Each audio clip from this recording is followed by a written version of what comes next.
이 밤의 영화 뉴스와 리뷰를 전해드립니다. 안녕하세요. 우리들의 진짜 영화 이야기 영어로운 밤 나이트 시네마입니다. 2024년 9월 28일 라이브 방송을 유튜브와 치이직에서 진행하고 있습니다. 캐스트로 들으시는 분들 중에서 바쁘신 분들은 1.2배속이나 1.25배속으로 청취하실 것을 권장드리고요. 유튜브로 시청하시는 분들은 백그라운드 재생으로 음성만 들으셔도 무방합니다. 추천과 구독은 큰 힘이 되니까요. 잘 부탁드리겠습니다. 나이트 시네마 청취자분들이 하시는 일을 무료로 광고해드리는 시간입니다. 양재천의 감성쉼터 키치클럽에서 새로운 칵테일 나이트 시네마가 당신을 기다립니다. 영화 한 편의 여운처럼 깊은 밤을 물들이는 특별한 칵테일과 함께 나이트 시네마 채널 구독자만을 위한 특별한 디저트까지 즐겨보세요. 낮에는 향긋한 커피와 달콤한 디저트, 밤에는 와인과 곁들일 수 있는 다채로운 안주까지 준비되어 있습니다. 지금 바로 네이버에서 키치클럽을 검색하고 잊지 못할 하루를 만들어보세요. 요거폴에서 장안지구점에서 나이트 시네마 구독자분들을 위한 특별한 혜택을 준비했습니다. 음료 무료 사이즈업과 10% 할인으로 더욱 풍성하게 즐겨보세요. 매장에 비치된 다양한 책과 함께라면 잠시 일상을 잊고 여유로운 시간을 보내실 수가 있을 겁니다. 요거트 음료와 아이스크림의 맛은 나이트 시네마가 보장하겠습니다. 지금 바로 네이버에서 요거프레소 장안지구점을 검색하고 특별한 혜택을 누려보세요. 롯데백화점 동탄점 4층 마이크로 킥보드 매장에서 킥보드를 구매하시면 LED 라이트를 무료로 증정합니다. 스위스 기술력이 집약된 오리지널 마이크로 킥보드와 함께라면 안전하고 즐거운 라이딩을 즐기실 수가 있습니다. 지금 바로 롯데백화점 동탄점 4층으로 방문하여 나만의 킥보드를 선택해보세요. 나이트 시네마는 팟캐스트 어디용종 시네타운 3구 삼덕유한공사와 함께합니다. 댓글 한번 읽어볼까요? 팟빵에 파랑1님께서 열심히 댓글을 남겨주셨습니다. 영화 관련 짤을 캡처해서 이렇게 올려주셨는데 그 짤 내용을 제가 읽어드리겠습니다. 그 짤의 제목이 서울의 봄 존나 웃긴 점입니다. 내용은 영화 끝나고 관객 나올 때 어떤 친구랑 온 남자가 아니 난 이길 줄 알았는데? 그러니까 전두광을 이제 물리칠 줄 알았다 뭐 이런 이야기겠죠. 아니 난 이길 줄 알았는데? 그래서 야 저분은 그냥 영화를 즐겼구나 라고 생각을 했다라는 짤이에요. 역사적 사실을 기반으로 만든 거라서 이거를 보는 사람들은 누구나 그 결말을 예상을 하고 보잖아요. 전두광이 이길 거라고 예상을 하고 보잖아요. 근데 그분은 그런 거 없이 그냥 정말 영화를 즐기면서 이제 본 사람 같았다. 뭐 이런 이야기를 하는데 거기에 대한 댓글로 이제 뭐라고 달렸냐면은 감독이 타란티노였으면 이겼다라고 감독이 타란티노였으면 이겼다라고 댓글이 달려있습니다. 바스터즈 거친 녀석들에서 보면은 그 히틀러를 완전 걸레짝을 만들어 버리잖아요. 그거를 빗대서 이렇게 이야기를 한 것 같습니다. 저도 그런 생각이 좀 있었거든요. 타란티노는 히틀러를 걸레짝을 만들어 버리는 작품을 아무렇지도 않게 찍었는데 우리나라에도 이런 거 한번 나올 때가 되지 않았나 싶긴 한데 사실 뭐 만들기 어렵긴 하겠죠. 그런 작품이 현실적으로. 최근에 그 행복의 나라라는 작품에서 극중 나오는 이 전모 씨에게 이기지는 못하지만 그래도 그 전모 씨의 면전에다가 대고 속 시원한 멘트를 치는 그런 장면이 들어갔어요. 당연히 역사적 사실은 아니겠죠. 그냥 작품을 위해서 넣은 그런 각색한 그런 장면일 겁니다. 근데 막상 그 장면이 들어가니까 이 영화가 너무 감정적이 되는 거예요. 물론 뭐 연출의 문제도 있겠고 뭐 여러 가지 문제가 있겠지만 저는 그런 장면이 나오면은 되게 속 시원할 줄 알았는데 막상 나오니까 되게 별론 거예요. 그런 각색을 하려면은 애지간하게 잘 만들지 않으면은 시도하면 안 되겠다는 생각이 좀 들었고 물론 뭐 현실적인 문제들도 있겠지만 그런 장면을 넣으려면은 잘 만들어야 된다라는 그런 부담감 때문에 오히려 이런 창작자들이 좀 꺼려하는 게 아닐까 그런 생각도 좀 들었습니다. 제가 쓰던 전기 면도기가 고장이 나서 지금 면도를 못한 상황인데 다시 주문했으니까 빨리 면도하고 다음 주 라이브부터는 깔끔한 모습으로 찾아뵙도록 하겠습니다. 저희 애 얘기를 좀 근황 토크 때 좀 해봐야 될 것 같은데 지금 저희 가족의 최대 관심사는 저희 애가 얼마 전에 병원에 갔어요. 뭐 다른 거 검사하러 그냥 갔는데 원래 검사하려던 거에 대한 거는 뭐 다행히 뭐 별 문제 없다 이런 식으로 나왔고 사이드 이펙트로 이 척추 측만증이 발견이 됐어요. 저희 애가 앞으로 굽은 게 아니라 그 우측 골반이 좀 이렇게 들려 있고 좌측 골반이 내려져 있어서 옆으로 이렇게 휘어진 척추 측만증이 발견이 됐습니다. 병원 두 군데를 방문을 했는데 두 군데 모두 척추 측만증이 맞다라는 진단을 내려줬어요. 애들 같은 경우는 뼈가 이렇게 굳은 상태가 아니기 때문에 좀 일시적으로 좀 휘어 보이는 경우도 있다고 해서 좀 한 군데에서만 이렇게 하지 말고 몇 군데 가봐라 이런 얘기를 해서 몇 군데 가봤더니 다 척추측만증이다 이렇게 판단을 받고, 그거를 이제 교정해주는 정형외과가 이제 집 근처에 있어가지고 다행히 거기가 꽤 유명한 곳이더라고요. 그래서 오늘 아침에 애랑 같이 가서 자세 교정 조언 같은 거 듣고, 앞으로 굽은 게 아니기 때문에 이 좌우 밸런스를 맞춰주는 그 깔창도 뭐 맞추고 뭐 여러 가지 치료를 받았는데, 저희도 전혀 인지하지 못했는데 걷는 자세라든가 그냥 가만히 서 있는 자세가 그러니까 교정이 필요한 자세였더라고요. 저희는 전혀 인지하지 못했어요. 왜 인지하지 못했냐? 저랑 와이프부터가 그 잘못된 자세로 걷고 있고 서 있었던 거예요. 애는 자연스럽게 부모의 자세를 보고 배우거든요, 무의식적으로. 그래서 이제 따라서 하다 보니까 그렇게 덩달아서 잘못된 거예요. 그래서 애뿐만 아니라 저희 부모들도 좀 그거를 인지하고 같이 그 평소 생활 습관을 고쳐야 된다라는 진단을 받았어요. 걷는 자세 같은 것도 코칭도 좀 받고. 근데 신기한 게 그 알려주신 그 걷는 자세라든가 서 있는 자세 같은 게 평소에 한 번도 의식하지 않았던 그런 자세였거든요. 30 몇 년을 나 하고 싶은 대로 걷고 서 있어 왔는데 갑자기 이렇게 의식해서 바꾸면은 너무 힘들지 않을까라는 생각이 들었는데, 시키는 대로 하니까 편한 거예요, 이게. 너무 신기한 거야. 진짜 서 있는 그 자세가 너무 편해진 거예요. 그 분이 가이드 해주신 대로 하니까. 30년 동안 몸은 괜찮으셨나요? 라고 하는데, 저는 뭐 엑스레이를 찍어보거나 그런 건 아니지만 제가 느끼기에 몸이 좀 이렇게 왼쪽으로 좀 기울어져 있는 느낌이 그냥 스스로 느끼고 있습니다. 뭐 이걸로 인해서 뭔가 통증이 있다거나 아직 그렇진 않지만 그냥 제가 느끼기엔 그렇고, 와이프는 허리가 안 좋아요. 이제 교정을 하려고 합니다. 근데 또 다 돈이죠. 다시 한 번 더 열심히 돈 벌어야겠다라는 동기부여를 다진 그런 거였습니다. 그래요. 그래서 여러분들 잔소리처럼 들릴 수 있어도 평소에 자세 똑바로 하시고요. 평소에 좀 미리미리 습관을 들여놓지 않으면은 이렇게 나중에 한 번에 돈이 들어가게 됩니다. 그래서 아이랑 같이 그렇게 정형외과에 갔다가 온 가족이 함께 그 극장에 갔습니다. 영화 한 편 볼까? 라고 해서 뭐 볼만한 거 있나 싶었더니 룩백이 있더라고요. 좀 걱정이 됐죠. 이제 애가 더빙이 아닌 자막 영화는 처음이었고요. 그리고 이 룩백에서 이야기하고자 하는 그 감성이 과연 아이가 이해할 수 있을까, 그런 게 조금 걱정이긴 했는데 어쨌든 티켓팅을 하고 같이 룩백을 감상을 했습니다. 영화가 끝이 나고 상영관에 불이 딱 켜졌는데 와이프는 뭐 거의 눈물 범벅이 되어 있고요.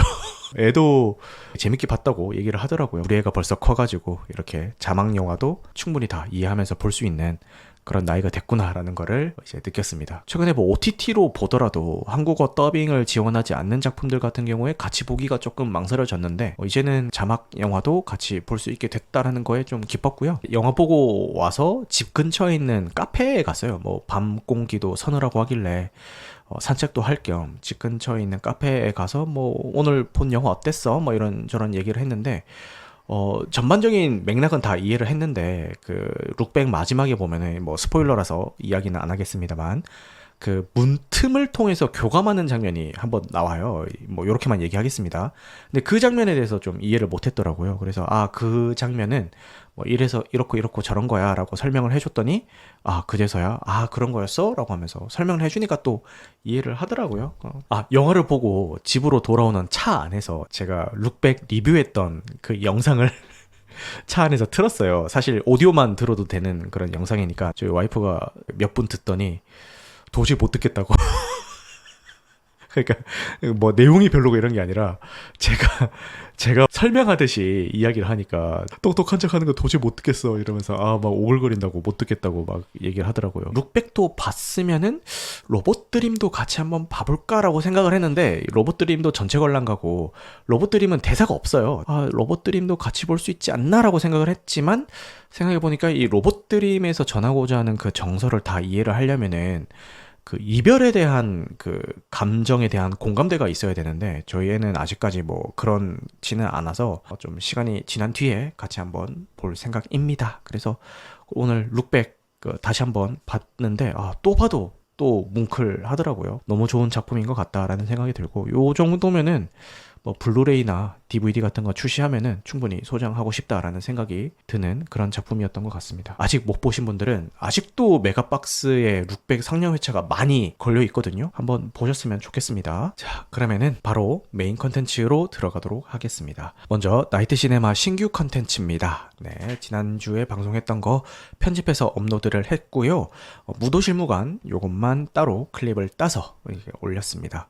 근데 이 무도실무관이 지금 윤 대통령이 참모들에게 무도실무관을 추천했다. 뭐 젊은 세대가 많이 봤으면 좋겠다라는 식으로 추천을 했더라고요. 이 영화에 긍정적인 영향을 줄지 부정적인 영향을 줄지는 잘 모르겠지만, 그러거나 말거나 지금 무도실무관은 넷플릭스 비영어권 1위를 유지하고 있고, TV 시리즈 중에서는 비영어권에서 흑백요리사가 지금 1위를 하고 있습니다. K 컨텐츠가 영화와 TV 시리즈 모두 다 비영어권에서 1위를 하고 있다는 것이 너무 자랑스러운 그런 생각이 듭니다. 흑백요리사 얘기도 좀 하고 싶었는데 완결까지 다 보고 나서 한번 이야기해 보도록 하겠습니다. 저 역시 너무 재밌게 보고 있고, 원래 정기적으로 요일 맞춰서 챙겨보던 게 수요일에 나는 솔로만 요일을 기다리면서 챙겨봤는데, 이제 화요일에 공개가 되는 이 흑백요리사도 매주 화요일을 기다리게 만드는 활력소가 된 것 같습니다. 흑백요리사 너무 재밌습니다. 그러면은 이제 나씨 코너로 넘어가서, 자, 지난주에 뭐 봤는지 그런 거 설명해 드릴 텐데, 트랜스포머 1을 감상을 했고, 요 트랜스포머 1의 후기를 말씀드린 다음에는 제29회 부산국제영화제 소개를 좀 하고 그렇게 넘어가 보도록 하겠습니다. 그래서 작품 소개가 아니라 부산국제영화제 소개가 될 예정입니다. 네. 트랜스포머 시리즈의 첫 애니메이션 극장판 트랜스포머 1을 보고 왔습니다. 1이라고 해서 트랜스포머 1이 아니라 영어 알파벳으로 ONE 트랜스포머 1입니다. 이 트랜스포머라고 하면은 2007년에 개봉했었던 이 마이클 베이 감독의 실사화 시리즈를 제일 먼저 떠올리는 분들이 많으실 것 같은데, 그 당시에는 사람들에게 진짜 충격을 줬던 작품이죠. 저는 군 생활할 때 이 작품이 개봉했었는데, 휴가 나가서 이 작품을 극장에서 보고 진짜 감탄을 하면서 봤던 그런 기억이 납니다. 지금에 와서 이제 보면은 뭐 그냥 그럴 수가 있는데, 그 당시에는 그런 거대 로봇이 나와가지고 변신하고 싸우는 이 실사 영화를 이 정도 퀄리티로 눈앞에서 펼쳐지게끔 구현을 해놨다라는 게 진짜 놀라운 경험이었거든요. 이 시리즈의 시작은 그랬는데, 이 시리즈가 거듭될수록 이 중국 자본이 들어온 티가 팍팍 나기 시작하고, 눈앞에 펼쳐지는 이 광경들은 갈수록 더 화려해지는데 이상하게 지루해지는 그런 현상들이 반복이 되다 보니까 이제 와서는 민심을 많이 잃은 시리즈이기도 하죠. 인간들이 활약하는 그 분량이나 인간들에 대한 그 서사가 그 장면만 나오면은 너무 이 이야기가 축 처진다, 뭐 이런 이야기가 이 시리즈의 고질적인 문제로 계속 지적을 받으면서 많은 팬분들의 팬심이 짜게 식었던 그런 작품이죠. 이랬던 이 트랜스포머가 극장판 3D 애니메이션으로 돌아온다고 하니까 많은 분들이 좀 기대 반 우려 반으로 이 작품을 기다렸던 것 같습니다. 저는 그냥 아무 생각도 없는 그런 작품이었고요. 근데 시사회 반응이 엄청 좋더라고요. 저희 청취자 단톡방에 계시는 윤가님도 시사회에 다녀왔는데 막 극찬을 하시는 거예요. 좀 찾아봤더니 더빙 배우진부터가 완전 화려했습니다. 일단 주인공인 옵티머스 프라임은 국내에는 토르와 햄시기로 알려져 있는 크리스 햄스워스가 맡았고요. 메가트론은 이터널즈에서 파스토스를 연기했었던 브라이언 타이리 헨리, 그리고 범블비는 국내에서는 이제 조던 필과 콤비 코미디언으로 알려져 있는 키건 마이클 키, 그리고 오토바이로 변신하는 엘리타 역에는 스칼렛 요한슨. 스칼렛 요한슨은 설명이 필요 없죠. 와, 무슨 더빙 캐스팅만으로도 영화 한 편이 뚝딱인 그런 초호화 캐스팅인 거예요. 그래서 요 정도 캐스팅이면은 좀 볼만하겠다라는 생각이 들어서 감상을 했습니다. 근데 이게 더빙을 어떤 배우가 했는지 알고 들으니까 눈앞에서 움직이는 거는 이제 3D 캐릭터인데 그 배우의 모습이 자꾸 투영이 되긴 하더라고요. 이 헐리우드 극장판 애니메이션 같은 경우에는 이 디즈니 계열사의 작품을 제외하고는 이런 식으로 성우가 아니라 배우를 캐스팅하는 경우가 꽤 있는 것 같습니다. 우리나라에서도 이런 현상이 한때 이슈였죠. 배우라도 쓰면 다행인데 더빙 경험이 없는 그냥 셀럽들, 유명인들을 쓰는 경우도 있어서 우리나라에서는 좀 논란이 되기도 했었죠. 전문 성우분들의 일자리 문제도 당연히 있고, 이 관객들 입장에서는 전문 성우가 아닌 다른 직업군이 더빙을 했을 때 잘 해주기만 하면은 그나마 다행인데, 사실 그 당시에 막 셀럽 더빙 붐이었을 때는 잘 된 케이스가 좀 잘 없었죠. 다행히 요즘은 우리나라에서는 그런 경우가 많이 사라진 것 같긴 합니다. 이렇게 유명인들이 더빙을 했을 때 좀 마케팅 요소로 활용하기 좋은 점도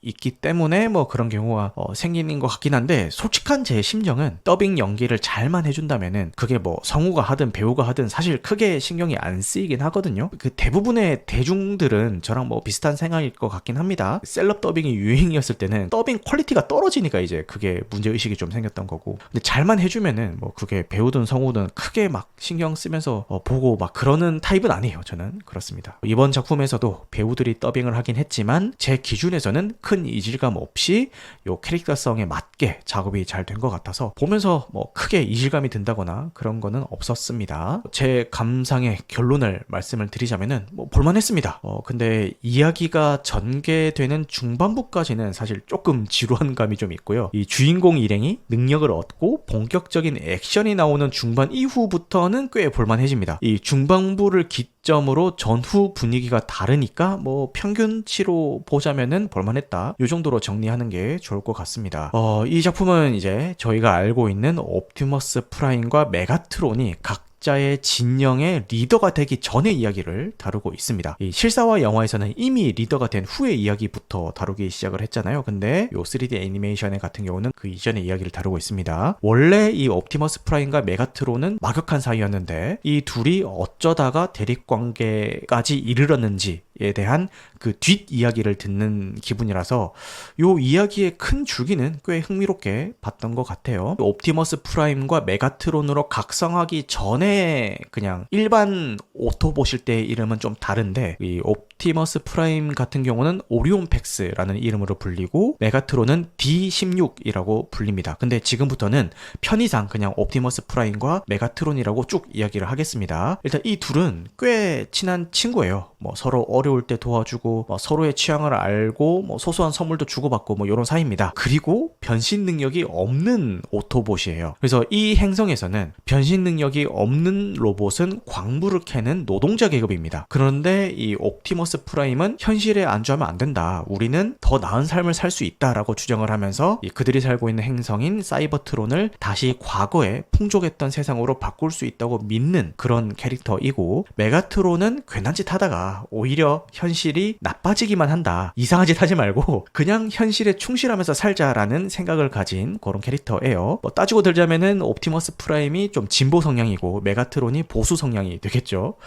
그래서 이들은 이 사이버트론이라는 그 행성의 지하 세계에서 살고 있는데 지상으로 나가는 게 금기시 되어 있어요. 위험한 곳이라고 하면서. 그런데 이 사이버트론이라는 행성을 다시 풍족하게 만들어줄 수 있는 유물이 지상에 있다라는 그 단서를 입수한 옵티머스 프라임이 지상으로 나가게 되면서 벌어지는 일들을 다루고 있는 작품입니다. 보면서 여러 가지 생각이 들었는데요. 근데 지금 이런 얘기하면은 너무 정치병자 같은 생각으로 좀 들리실 수가 있는데, 첫 번째는 이 지배자 계급에 있는 부류는 이 백성들이 똑똑해지는 거를 싫어한다라는 그런 문구가 제일 먼저 떠올랐던 것 같아요. 일단 영화의 첫 장면이 이 옵티머스 프라임이 도서관 같은데 몰래 잠입을 해가지고 거기에 있는 역사 데이터를 몰래 읽다가 경비원들에게 발각돼서 추격전을 벌이는 장면이란 말이에요. 영화의 시작이 이거예요. 근데 처음에 볼 때는 그냥 아무 생각 없이 봤는데 영화를 다 보고 나니까 아니 역사 자료를 저렇게 통제구역에 숨겨놓은 이유를 알겠더라고요. 이 노동자 계급에 있는 오토봇들은 몰래 잠입해야지만 볼 수 있는 그 상황이 노동자들에게 역사와 지식을 통제하는 그 지배계층을 비유한 것 같더라고요. 그래서 아까 제가 변신 능력이 없는 오토봇들은 노동자 계급이라고 말씀을 드렸잖아요. 이 작품상에서 엄청 무시당하고 막 착취당하고 그런단 말이에요. 근데 알고 보니까 이 변신 능력이 없는 게 태생적인 게 아니라 이 지배계층에서 변신 능력을 주는 그 부품을 임의로 제거를 해버린 거였어요. 근데 이거를 까마득하게 모르고 우리는 변신 능력이 없으니까 그냥 노동자 계급이야 라고 순응하고 살아가고 있었던 거죠. 그래서 이 옵티머스 프라임을 주축으로 한 노동자들이 반기를 들면서 기득권 세력을 전복시키고 이 노동자들도 변신 능력을 얻게 되는 그런 장면이 나오는데 좀 많이 뜬금없는데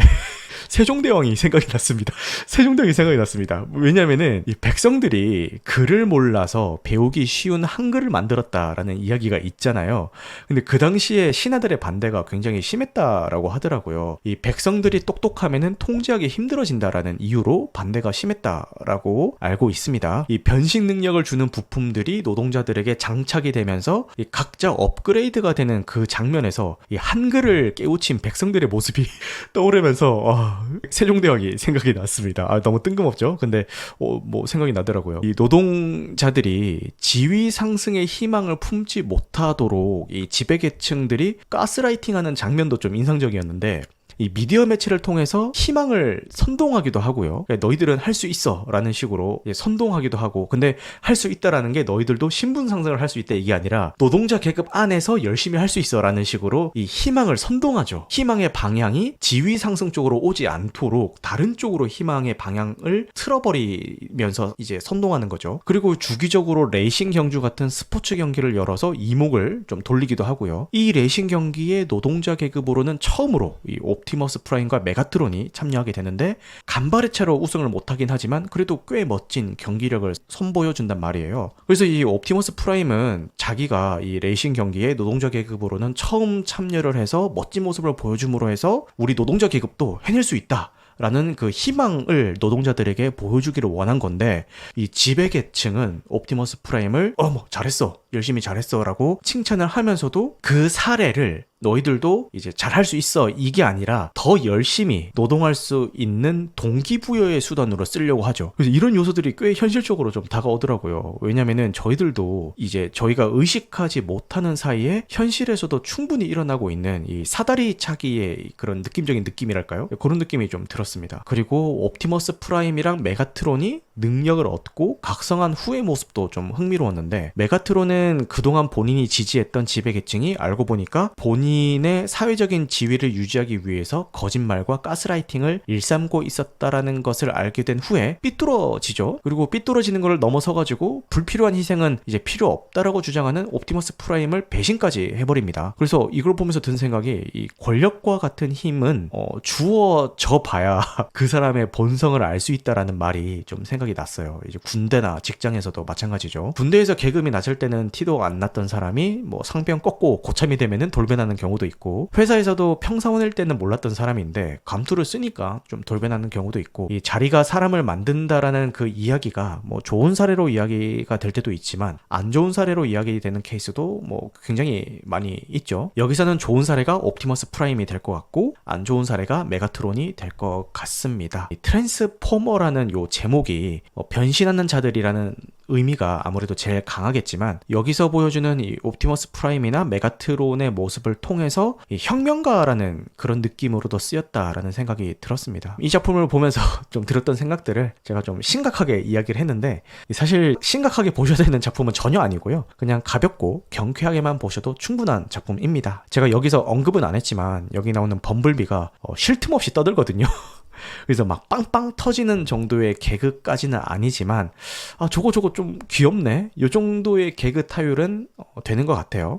그리고 액션도 꽤 훌륭하고요. 이 실사화 작품에서는 뭐 퍼시픽님만큼은 아니지만 그래도 로봇들이 덩치가 있으니까 다소 좀 육중한 느낌이 있었잖아요. 여기서는 상당히 날렵하고 스타일리시한 액션을 보여주는데 엄청 화려합니다. 특히 그 후반부에 벌어지는 액션의 연속들은 진짜 화려하게 잘 연출을 했습니다. 보면서도 와 싶더라고요. 그 정도로 액션 연출이 상당히 좋으니까 그거는 기대해 보셔도 좋을 것 같습니다. 근데 문제는 제가 지금까지 이야기했던 이런 좋은 점들이 모두 작품 중반 이후에 나옵니다.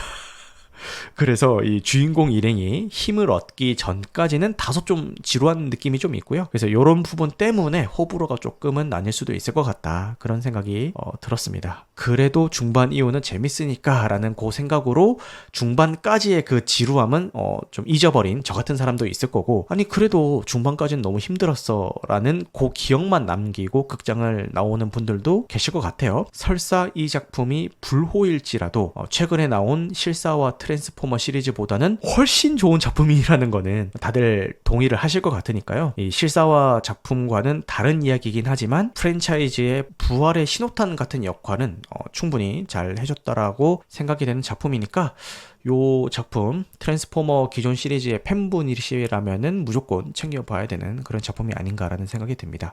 유머나 액션 위주로 유쾌하게 보려면은 얼마든지 그렇게도 보실 수가 있고, 요 지배계층과 노동계층 간의 갈등 구조를 생각하면서 보기에도 좋은 작품이었던 것 같습니다. 네, 전체 관람가 등급이기도 하고 더빙 상영도 하고 있어서 한 초등학생 정도 되는 남자아이들이랑 보기도 좋을 것 같고요. 어른이 보기에도 나쁘지 않은 작품이라는 생각이 드니까 아직 못 보신 분들은 극장에서 보시면은 좋을 것 같습니다. 자, 그러면은 트랜스포머 1에 대한 소개는 여기까지 하고요.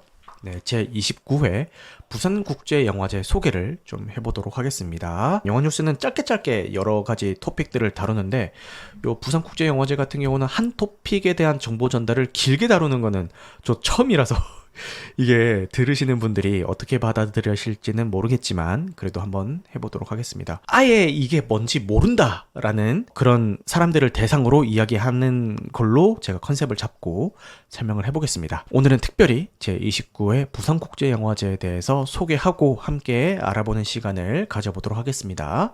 올해 부산국제영화제는 10월 2일부터 11일까지 열흘간 부산 영화의 전당을 중심으로 개최가 됩니다. 63개국에서 279편의 영화가 상영이 될 예정이고요. 개막작은 김상만 감독의 한국 영화 전란이 선정이 되었고요.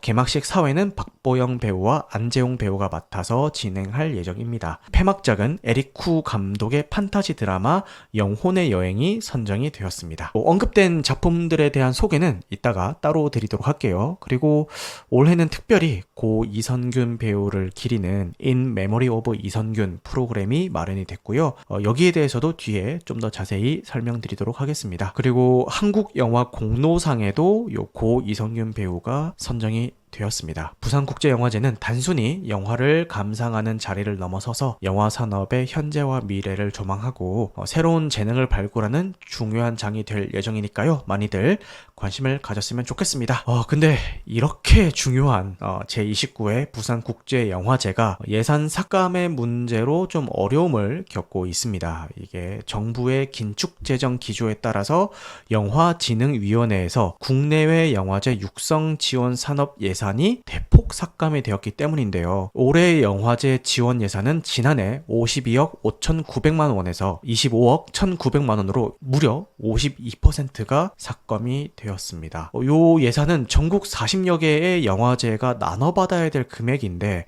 지원 대상의 영화제 수도 10개 안팎 으로 줄어들게 될 것 같습니다. 부산국제영화제에서는 매년 12억 8천만 원의 국비를 지원을 받았는데 올해 지원 예산은 6억 1천만 원으로 절반 이상 줄어들었죠. 그래서 강승아 부집행위원장은 다행히 기업 협찬금 등이 늘어서 오히려 예산은 소폭 증가는 했는데 이렇게 올해 고비는 넘겼지만 협찬금 등은 안정적인 금액이 아니잖아요. 내년엔 또 어떻게 될지 모르는 그런 금액이기 때문에 영화제 협의체 등을 통해서 대응 방안을 고민해 봐야 된다라고 인터뷰를 하셨습니다. 영화계는 당연히 이런 예산 삭감에 대해서 강력하게 반발하고 있고요. 부산국제영화제를 비롯한 전국 50여 개 영화제가 공동성명을 내고 예산 삭감 철회 요구를 하고 있습니다. 부산시 역시 이런 상황에 대해서 좀 우려를 표하고 있는 입장이고 영화제 운영에 차질이 생길 경우에 별도의 지원 방안을 모색하겠다라고 밝혔다고 하네요. 하지만 이게 근본적인 해결책은 되지 못할 것 같습니다. 그래서 이런 예산 삭감은 지금 설명드리고 있는 부산국제영화제뿐만 아니라 다른 중소규모의 영화제들에게도 큰 타격이 될 것 같고요. 영화 다양성과 문화 발전을 위한 정부의 재고가 필요한 시점인 것 같습니다. 지금 이 부산국제영화제뿐만 아니라 서울 독립영화제 예산 삭감 문제도 굉장히 심각한 상황인데요. 2025년 서울 독립영화제에 대한 정부 지원금이 전액 삭감이 되었습니다. 이 서울 독립영화제와 한국독립영화협회는 최근 2025년 예산안에서 서울 독립영화제 예산이 사라졌다라면서 어떤 논의를 거친 바도 없고 예산 삭감에 대한 공식적인 통보조차 없었다라고 밝혔습니다. 이 독립영화인들이 중심이 된 집행위원회가 실무를 맡고 있는데 이 영진이가 만든 영화제다 보니까 공동 주체로서의 책임도 있어서 이 영화제 지원 산업이 사업이 아닌 별도의 예산이 편성이 돼 왔었거든요. 근데 이 영진이 측은 영화제 지원 산업이 아닌 별도의 사업으로 예산이 편성되는 거에 대한 지적들이 지금까지 있어 왔다라고 하면서 앞으로는 영화제 지원 사업 공모를 통해서 지원받을 수 있게 하겠다라고 밝혔습니다. 그러면서 이제 공동 주최를 앞으로 더 이상 하기에는 어려울 것으로 보인다라고 이야기를 했다라고 합니다. 근데 이거는 영화제 운영의 안정성과 이 지속 가능성을 크게 위협하는 통보인 것 같고, 예산을 이런 식으로 변경을 하더라도 충분한 이 협의와 좀 논의가 필요했을 텐데 한순간에 어떠한 논의도 없이 전액 삭감을 해버리는 거는 심각한 문제가 아닌가라는 생각이 들어요. 이 서울 독립영화제 같은 경우는 1975년에 시작이 돼가지고 한국 독립영화의 중요한 플랫폼 역할을 해온 영화제입니다. 이 영화제를 통해서 많은 신인 감독들이 발굴이 됐었고 독립영화의 제작과 유통에 큰 기여를 하고 있는 역할을 하고 있습니다. 김동현 서울독립영화제 집행위원장은 영화제가 영화 상영과 배급의 출발점일 뿐만 아니라 매우 중요한 플랫폼의 역할을 하고 있다. 국내 제작된 독립예술영화 약 1700편 중에서 극장 상영이 가능한 작품은 150편에 불과한데 나머지 작품들의 유일한 상영 플랫폼이 이 영화제다라고 설명을 하면서 이 독립영화는 많은 감독들의 출발점이자 한국영화 산업의 다양성과 창의성을 지탱하는 근간이거든요. 근데 이번 예산 삭감과 지원 방식의 변경은 이 영화제 운영의 문제를 넘어서 한국영화 산업 전반의 미래 경쟁력의 문제가 될 수도 있을 것 같다, 그런 생각이 드네요. 제 개인적인 생각이긴 한데 이 정도로 예산을 갑자기 급격하게 삭감을 해버리는 거는 문화예술계 탄압이 아닌가라고 느껴질 정도로 너무 한순간에 극단적으로 이런 것들이 이루어지고 있는 것 같아서 개인적으로는 좀 말이 너무하다라는 생각이 들고는 있습니다. 이런 부분에 대해서 정부의 재고가 필요해 보입니다. 그 예산 삭감의 좀 심각성에 대해서는 여기까지 이야기하고요. 다시 부산국제영화제 이야기로 좀 돌아가 보겠습니다. 이 부산국제영화제의 메인 무대인 부산영화의 전당에 대해서 또 간략하게 소개를 해드리겠습니다. 2011년 9월에 개관이 되어가지고 부산국제영화제의 전용관으로 사용이 되고 있습니다.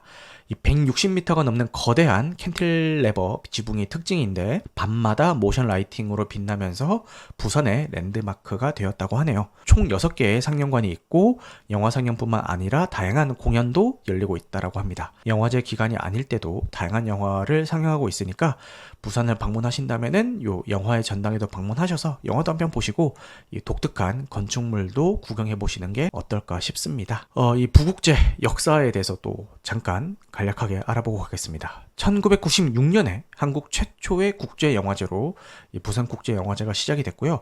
지금은 명실상부 아시아를 대표하는 국제영화 축제가 되었죠. 2000년대에 들어서면서 이제 급속도로 성장을 하기 시작했는데 2011년에는 앞서 소개드린 이 영화의 전당이 개관이 되면서 영화제 전용 공간이 마련이 됐고 부산의 랜드마크가 되기도 했죠. 그런데 2014년에는 세월호 관련 다큐멘터리 상영 문제로 정치적인 압박을 받기도 했습니다. 그럼에도 불구하고 타임지는 2017년에 부산국제영화제를 아시아에서 가장 권위 있는 영화제이자 세계 5대 영화제 중에 하나로 평가를 했습니다. 그리고 2019년에는 85개국에서 299편의 작품이 초청이 되었고 상영관 수도 37개로 늘어났습니다. 아시아 컨텐츠 필름 마켓, 아시아 영화 아카데미 같은 프로그램을 통해서 새로운 영화인들을 발굴하고 지원하고 있기도 하고요. 29년 동안 부산국제영화제는 한국 영화는 물론이고 아시아 영화와 함께 성장해오는 영화제로 발전해 오고 있습니다. 지금부터는 여러분들이 가장 궁금해하실 뭐가 상영이 되는데 거기에 대해서 이제 한번 설명을 해드리도록 하겠습니다. 여기서 상영되는 모든 작품을 다 설명드리기는 어렵고 좀 관심 가져볼 만한 작품 몇 개만 추려서 짧게 소개만 하고 그렇게 넘어가 보도록 할게요. 먼저 제29회 부산국제영화제 개막적으로 선정된 전란에 대해서 소개해드리겠습니다. 이 전란은 임진왜란 시대를 배경으로 한 사극 영화이고요. 김상만 감독이 메가폰을 잡았고 이 세계적인 거장 박찬욱 감독이 제작과 각본에 참여를 했습니다. 주요 출연진을 살펴보자면은 신분은 낮지만 뛰어난 검술 실력을 지닌 천영 역의 강동원 배우, 그리고 조선 최고의 무신 집안의 아들 종려 역의 박정민 배우, 임금 선조 역의 차승원 배우가 캐스팅이 됐습니다. 이 밖에도 김신록 배우, 진선규 배우, 정성일 배우 등 쟁쟁한 배우들이 캐스팅이 됐죠. 간략한 줄거리는 함께 자란 종려와 천영이 외란시대에 각각 선조의 최측근 무관과 의병으로 적이 되어서 다시 만나는 이야기를 그리고 있다고 합니다. 이 전라는 부산국제영화제 개막작으로 선정된 최초의 OTT 오리지널 영화이고요. 10월 11일 넷플릭스를 통해서 전 세계에 공개될 예정이니까요. 많이들 감상해 보시면 좋을 것 같습니다. 저 역시도 가장 기대하고 있는 작품 중에 하나입니다. 자, 개막작은 그렇고 폐막작은 아까 앞서 말씀드린 영혼의 여행이라는 작품입니다. 네, 제29회 부산국제영화제의 폐막작은 에리쿠 감독의 영혼의 여행이 선정이 됐습니다. 프랑스, 싱가폴, 일본의 합작 영화이고요. 세계적인 명성의 샹송 가수 클레어와 그녀의 열렬한 팬인 유조의 이야기를 다루고 있습니다. 이 클레어는 반려견을 잃고 슬픔에 빠진 상태에서 도쿄 콘서트를 위해서 일본에 가게 되는데 유조는 시한부 인생을 살고 있는 전직 밴드 멤버입니다. 요 두 사람이 예기치 못한 사건으로 영혼이 되어서 만나게 되고 함께 삶과 죽음의 경계를 탐험하게 된다. 요런 이야기를 그리고 있습니다. 이 삶과 죽음이 분리되지 않은 독특한 세계관을 통해서 역설적으로 삶의 의미와 원동력을 이야기하는 작품이고요. 음악적 요소를 통해서 삶과 죽음에 대한 심오한 메시지를 전달하는 독특한 그런 작품이라고 합니다. 이번 부산국제영화제에서 세계 최초로 선보이는 작품이고요. 단순히 삶과 죽음을 다루는 것을 넘어서서 우리 존재의 의미와 인생의 가치에 대해서 깊이 있는 성찰을 제공하는 작품이라고 하니까요. 기대해보셔도 좋을 것 같습니다. 그리고 아까 소개해드렸던 고 이성균 배우 특별전에 대해서도 소개를 해드리자면은 제29회 부산국제영화제에서는 특별히 고 이성균 배우를 기리는 특별전도 마련이 되었습니다. 아름다운 사람 이선균이라는 부제로 이선균 배우의 대표작인 파주, 우리 선이 끝까지 간다, 나의 아저씨, 기생충, 행복의 나라 이렇게 총 6편의 작품이 상영이 될 예정입니다. 요 각 영화에 대해서 간략하게 소개만 해드리자면은 파주는 박찬옥 감독의 작품이고요. 박찬욱 아닙니다. 박찬옥입니다. 이 이성균 배우는 처제와의 금기된 사랑 사이에서 갈등하는 복잡한 연기를 한다고 합니다. 그래서 이 영화로 라스팔마스 국제영화제에서 나무 주연상을 수상을 하기도 했습니다. 그리고 우리 선이는 홍상수 감독과의 4번째 함께한 작품이고요. 이성균 배우의 자연스러운 연기를 볼 수 있는 그런 작품입니다. 그리고 끝까지 간다는 김성훈 감독의 작품이고 칸 영화제 감독 주간에 초청이 된 그런 작품이죠. 그리고 이성균 배우는 형사 역할을 맡아서 긴장감 넘치는 연기를 선보였습니다. 개인적으로도 너무 재밌게 본 작품이니까요. 요거 한 번쯤 챙겨보시면 좋을 것 같습니다. 그리고 드라마 나의 아저씨는 많은 사람들이 인생 드라마로 꼽는 그런 작품인데 이번 특별전에서는 이제 5화가 스크린으로 상영이 됩니다. 이 이성균 배우가 연기한 박동훈의 이 섬세한 감정 연기가 돋보이는 그런 회차라서 선정이 된 것 같습니다. 그리고 기생충은 봉준호 감독의 작품이고 칸 영화제 황금종려상과 아카데미 4관왕을 차지한 대작이죠. 이성균 배우는 여기서 부유한 가정의 가장 역할을 맡아서 세계적으로 주목받기도 했습니다. 마지막으로 행복의 나라는 이성균 배우의 유작이고 대통령 암살 사건에 연루된 강직한 군인 역을 연기를 했습니다. 이번 특별전은 이성균 배우의 다채로운 연기 스펙트럼을 한자리에서 감상할 수 있는 좋은 기회가 될 것 같고요. 부산국제영화제는 이성균 배우를 올해의 한국영화 공로상 수상자로 선정을 해서 개막식에서 시상할 예정입니다. 한국영화 발전에 기여한 이성균 배우의 업적을 기리고 추모하는 뜻깊은 자리가 될 것 같으니까요. 많이들 관심을 가져보셨으면 좋을 것 같습니다. 네, 그리고 좀 기대작 소개를 몇 작품 더 해보겠습니다. 제29회 부산국제영화제에서는 올해의 아시아 영화인 수상자로 구로사와 기요시 감독이 선정이 됐고 이 감독의 신작 2편이 공개가 됩니다. 첫 번째 작품은 뱀의 길이라는 작품이고요. 1998년 일본 영화를 리메이크한 스릴러 영화입니다. 이 딸을 잃은 남자와 수수께끼 여성이 복수를 위해 범죄 조직원들을 납치하고 고문하는 내용을 다루고 있습니다. 현대 일본 사회의 어두운 면과 인터넷을 통한 폭력성을 이야기하는 그런 작품이라고 합니다. 두 번째 작품은 클라우드라는 작품인데 서스펜서 스릴러 영화이고요. 인터넷에서 얻은 물건을 재판매해서 돈을 벌려는 주인공을 중심으로 벌어지는 일이라고 합니다. 구로사와 감독은 현대 일본 사회의 어두운 면과 인터넷을 통해 폭발하는 폭력성을 탐구하고자 이 작품을 기획했다고 밝혔습니다. 그래서 이 구로사와 기요시 감독은 일본을 대표하는 거장 감독 중에 한 명이고요. 독특한 스타일과 깊이 있는 주제의식으로 많은 팬분들의 사랑을 받고 있는 그런 감독입니다. 그래서 그래서 이번 두 작품을 통해서 그 영화 세계가 어떻게 확장되고 진화했는지 확인해 보시면 될 것 같습니다. 제가 계속 영화 소개할 때마다 제29회 부산국제영화제라고 계속 반복해서 넣는데 그 이유가 지금 한 번에 소개는 길게 하고 있지만 이게 편집돼서 올라갈 때는 영화 소개 하나하나마다 다 쇼폼으로 따지게 될 거라서 굳이 이렇게 설명할 때마다 제29회 부산국제영화제는 이렇게 언급을 하고 있습니다. 그래서 이 라이브로 들으시는 분들은 좀 양해를 부탁드리도록 하겠습니다. 제29회 부산국제영화제 월드시네마 섹션에서 상영될 조슈아 오펜하이머 감독의 신작 디 엔드는 묵시록적인 뮤지컬 영화입니다. 틸다 스윈튼, 조지 맥케이, 모세스 잉글램, 마이클 셰넌 등이 출연을 하고요. 세계 종말 20년 후 그 종말에 직접적으로 기여한 부유한 가족이 지하 벙커에서 살아가는 이야기를 다룬다고 합니다. 이런 묵시록적인 상황에서 인간의 본성과 사회 계급에 대한 이야기를 풀어가면서 이거를 또 뮤지컬 요소로 독특하게 연출한다고 하니까요. 되게 궁금해지네요. 어떻게 할지. 이 오펜하이머 감독 같은 경우는 다큐멘터리 액트 오브 킬링 그리고 룩 오브 사일런스를 제작을 하면서 한국에서도 팬층이 꽤 있는 그런 감독이죠. 이번 작품이 극영화 데뷔작이라고 해가지고 영화 팬들의 관심이 집중되고 있습니다. 제29회 부산국제영화제 영화의 전당 야외극장에서 상영될 영화는 11호라는 작품이고 MCU의 캡틴 아메리카 11호 그거 아닙니다. 그냥 11호라는 작품입니다.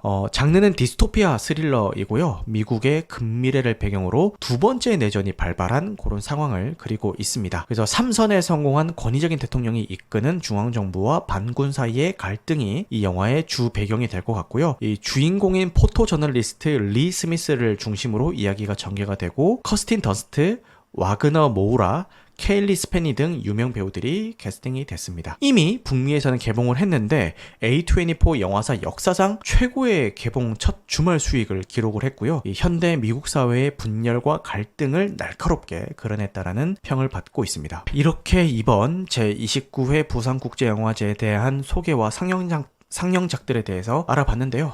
여러분들에게 조금이라도 도움이 되었기를 바라면서 관심이 생기신 분들은 티켓팅을 시도해 보시기를 바라겠습니다. 근데 이렇게 열심히 조사하고 대본 써서 소개를 했음에도 불구하고 정작 저는 가지 못한다라는 그런 슬픈 현실이 있네요. 지난 방송 때도 말씀드렸듯이 저희 애가 부모의 손을 덜 타는 혼자서도 이렇게 학원 다니고 혼자서도 이제 친구들이랑 놀러 다니고 이런 한 중학생 정도는 돼야 이런 부산국제영화제도 가보고 그러지 않을까라는 그런 슬픈 직감이 드네요. 자, 그리고 이번 주 개봉작 소개로 계속 이어가 보도록 하겠습니다. 자, 이번 주에는 조커 폴리아 되가 개봉을 하죠. 전작인 조커를 감독했던 토드 필립스 감독이 계속 감독을 이어서 했고요. 출연은 호아킨 피닉스 그리고 레이디 가가가 할리퀸 역할로 캐스팅이 됐습니다. 세상을 뒤흔들며 고담시 아이콘으로 자리한 아서 플렉은 아캄 수용소에 갇혀서 최종 재판을 앞둔 무기력한 삶을 이어간다. 그러던 어느 날 수용소에서 운명적으로 만날 리 퀸젤은 아서의 삶을 다시 뒤바꾸며 그의 마음속에 잠들어 있던 조커를 깨우고 리 역시 각성하며 자신을 할리퀸이라고 지칭하면서 서로에게 깊이 빠져든다. 무고한 시민을 죽인 죄로 재판에 오르게 된 그는 최후의 심판대에서 할리퀸과 함께 자신 조커의 이야기를 시작하는데 라는 시놉시스를 가지고 있습니다. 지금 윤가님도 이번 주 최고의 기대작이라고 하는데 저도 이번 주 개봉작 중에서는 제일 먼저 보게 될 그런 작품인 것 같고요. 그런데 지금 시사회 후기가 심상치가 않습니다. 이게 뮤지컬 영화라고 제작이 된다라는 소문은 뭐 진작에 돌았는데 일반적인 영화로 진행이 되면서 뮤지컬 요소가 그냥 중간중간 뭐 들어가 있겠지 요 정도로만 사람들이 생각을 했는데 시사회를 갔다 온 사람들이 이 레미제라블이나 위대한 쇼맨 같은 완전 뮤지컬 영화다라고 이야기를 하면서 전작에서 구축을 해왔던 조커를 이번 작품에서 부정하는 작품을 만들어 놨다라고 하면서 전작 조커의 팬이었으면은 이번 작품을 통해서 당황할 수밖에 없을 거다라는 그 시사회 후기가 나오면서 불호의 여론이 좀 더 세더라고요. 호평의 여론도 좀 있긴 했지만 불호의 여론이 예상외로 강하게 나오고 있는 것 같아가지고 근데 저는 설사 불호일지라도 보고 나서 불호를 판단하겠다라는 생각으로 개봉 첫날 심야로 이제 예매를 해놨습니다. 다음 시간에 제 호불호에 대해서 한번 말씀해드리도록 하겠습니다. 그 다음에 대도시의 사랑법이라는 작품이 개봉을 합니다. 감독은 미싱 사라진 여자를 연출했었던 이언희 감독이고요. 김고은 배우와 노상현 배우가 캐스팅이 됐습니다. 동명의 연작 소설 중에서 제희라는 그 파트를 원작으로 하고 있습니다. 제목만 딱 들었을 때는 현대 사회를 살아가는 젊은이들의 뭐 사랑 이야기를 다루는 그런 작품이 아닐까라고 생각을 했는데, 이것도 시사회를 다녀오신 분들의 후기를 들어보니까 이 퀴어 요소가 들어가 있다라고 하고 15세 관람가인데도 불구하고 이 그 동성애 배드신이 좀 강렬하게 들어가 있다라고 하면서 이 남성 간의 배드신에 대한 거부감이 있는 분들은 이제 보시기 전에 좀 마음의 준비를 하셔라라는 이야기를 하더라고요. 그래서 이 대체 어떻게 연출을 해놨길래 뭐 그런 이야기가 나오는지 좀 궁금해서 제가 극장에서 다음 주 안에 감상 계획인 그런 작품이고요. 보고 나서 또 말씀을 드리도록 하겠습니다. 영화뿐만 아니라 드라마로도 제작이 돼서 공개 예정이고요. 10월 21일 날 티빙에서 공개가 됩니다. 요 영화 대도시의 사랑법은 원작에서 제희라는 그 파트만 다루는데, 드라마는 8부작으로 제작이 되면서 이 원작 소설의 전반적인 내용을 모두 다룬다라고 하니까요. 한번 기대해 보시면 좋을 것 같습니다. 그 다음 소개해드릴 영화는 와일드 로봇이라는 작품인데요. 드림웍스의 30주년 기념작이고 3D 애니메이션입니다.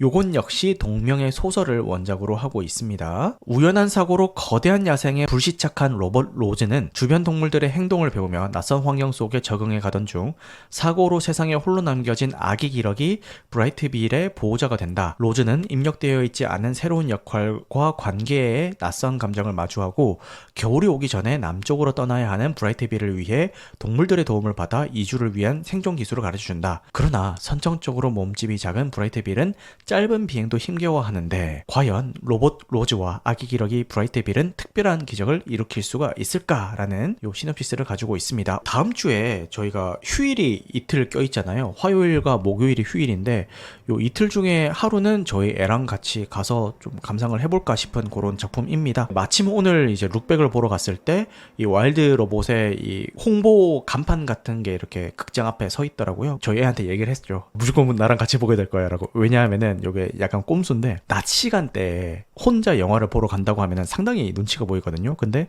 애랑 같이 가면은 얼마든지 자유롭게 이 영화를 볼 수가 있습니다. 이제 혼자 보러 가면은 애를 재우고 나서 심야로 가야 되는데 애랑 가면은 낮 시간대에도 갈 수 있어서 전략적으로 제가 저희 애한테 이거 재밌는 거야. 재밌겠지? 보고 싶지? 이거 재밌다니까? 라고 하면서 낮 시간대에 같이 보러 갈 예정입니다. 보러 갈래가 아니라 보러 가게 될 거야 라고 제가 이야기를 했죠. 네. 그 다음에 타인의 삶이라는 작품이 재개봉을 합니다. 이 작품도 인생적으로 꼽으시는 분들이 굉장히 많은 웰메이드 작품인 것 같고요.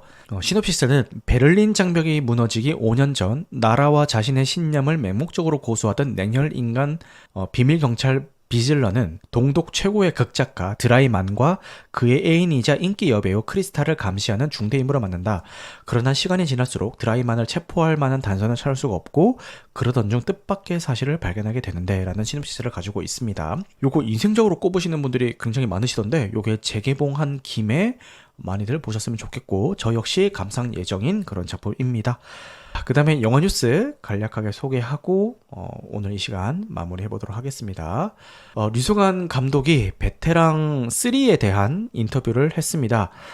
여러분들이 궁금해하실 해치가 왜 이렇게 됐냐에 대한 서사도 포함이 될 것이라고 밝혔고요. 지금 단계에서 말씀드릴 수 있는 것은 베테랑 1편에 아주 중요하게 등장했던 인물이 해치와 관련이 있다라는 깜짝 발언을 남기기도 했다라는 기사가 떴습니다. 근데 저는 이 기사를 읽으면서 상당히 우려가 드는 점이 뭐냐면은 제가 베테랑 2를 호평을 하면서 했던 이야기가 빌런에게 서사를 부여하지 않아서 좋았다. 이 해치는 원래 그런 우월감에 젖어 있는 사이코패스인 거지 그가 왜 그런 사이코패스가 됐는지에 대한 그 사연파리가 없어서 너무 좋았다라고 베테랑 2를 호평을 했는데 감독님이 이런 식으로 3편에서 뒤통수를 치시면은 호평한 제가 굉장히 무안해지거든요. 그래서 감독님 왜 이러세요? 라는 생각이 들었고 물론 3가 나오는 거는 이 류승환 감독의 팬인 입장에서는 반가운 일이긴 하지만 이 빌런의 서사를 3편에서 집중적으로 다루겠다라고 이제 마음을 먹으셨으면은 잘 다루셔야 될 것 같다라는 생각이 들어요. 물론 잘 하시는 감독님이시니까 어른이 잘 하시겠지만 어떻게 만드실지 좀 기대 반 우려 반으로 좀 기다려 보도록 하겠습니다. 그리고 보통의 가족이라는 작품이 원래 10월 1일 날 개봉 예정이었는데 언론 시사회를 거친 이후에 갑자기 개봉일을 10월 16일로 연기를 했습니다. 처음에는 그냥 연기했다라는 이야기만 떠가지고 지금 올라오고 있는 언론 시사회 후기도 꽤 괜찮고, 그리고 그 영화제에서 공개됐을 때 후기도 꽤 괜찮은데 굳이 왜 언론 시사회 공개 후에 개봉일을 미뤘지라고 되게 의문감이 있었어요. 이런 경우는 처음 봐가지고. 이 부산국제영화제 이 작품이 공개가 될 예정인데, 이 부산국제영화제에서 상영이 되면서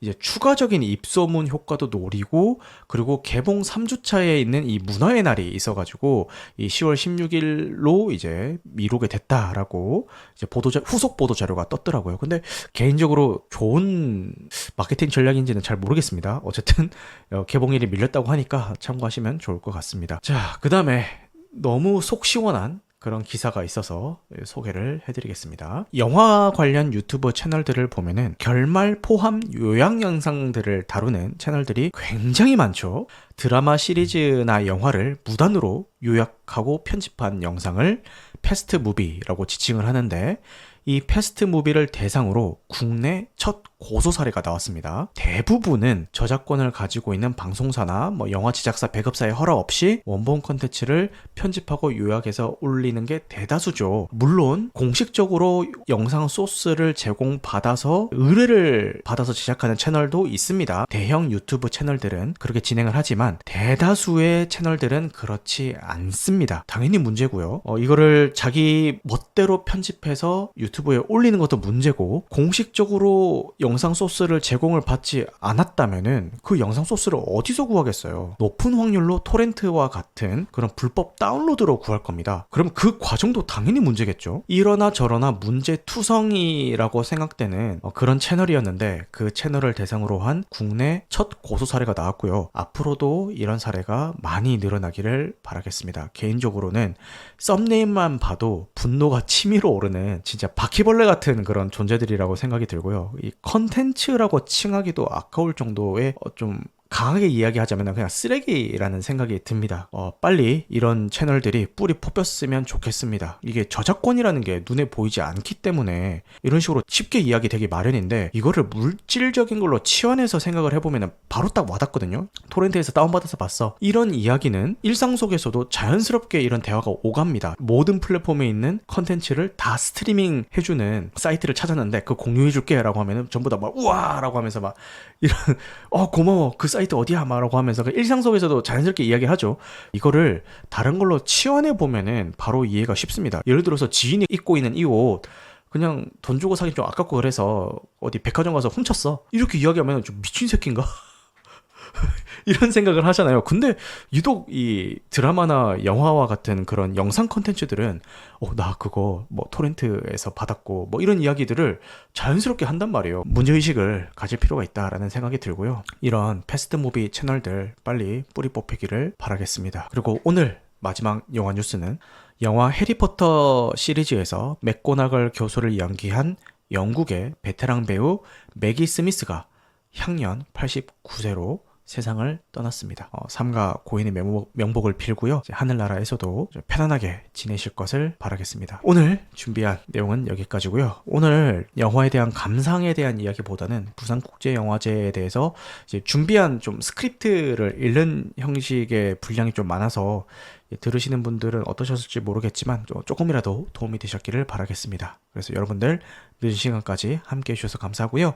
오늘 방송한 내용은 편집 과정을 거쳐서 유튜브와 각종 팟캐스트 플랫폼에 업로드될 예정입니다. 무편집본은 유튜브 멤버십 월 1990원 혹은 팟빵에서 건당 300원의 청취가 가능하시고요. 제가 수집하는 영화 관련 뉴스나 리뷰 같은 것들은 SNS 서비스인 스레드에서 나이트 시네마 채널을 팔로우 하시면은 실시간으로 보실 수가 있습니다. 그럼 여러분들 영화 같은 밤 되시길 바라겠습니다. 감사합니다.